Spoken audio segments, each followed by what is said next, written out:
number 5, legal principles of insurance. The provision of Indian Contract Act. Indian Contract Act 1872. Indian Contract Act 1872 सारे contract, India के सारे contracts को govern करता है, including insurance contract. Insurance एक contract है.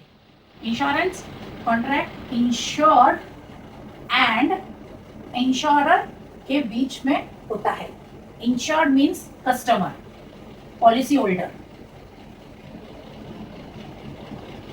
और insurer means insurance company. Insurance policy जो होती है वो एक कॉन्ट्रैक्ट है इंश्योर्ड और इंश्योरर के बीच में, और वो according to Indian Contract Act 1872 के तहत की होती है.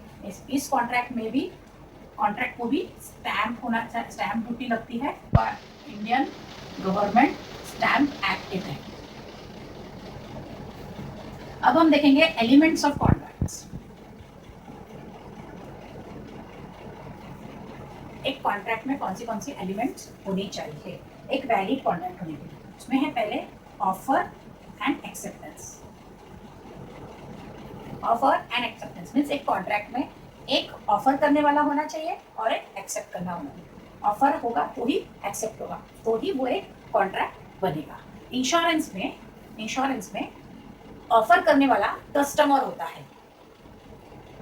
कस्टमर प्रपोजल फॉर्म फिल करके अपने डिटेल उसमें डालता है और कंपनी को ऑफर करता है कि मुझे आपका ये प्लान चाहिए और मुझे ये आप मेरे डिटेल्स है. फिर उस प्रपोजल फॉर्म को कंपनी एक्सेप्ट करती है. तो ऑफर कस्टमर करता है और एक्सेप्टेंस इंश्योरेंस कंपनी देती है. तो ऑफर एंड एक्सेप्टेंस एक इंपॉर्टेंट एलिमेंट है कॉन्ट्रैक्ट का. सेकेंड आता है consideration. Consideration means amount paid for an contract. एक कॉन्ट्रैक्ट को वैलिड बनाने के लिए कुछ अमाउंट पे किया जाता है. इंश्योरेंस में उसे प्रीमियम भी कहते हैं. तो वो वैलिड कॉन्ट्रैक्ट के लिए जो पेमेंट की जाती है उसे कंसीडरेशन भी कहते हैं. इंश्योरेंस में प्रीमियम होता है. Third, agreement between the parties.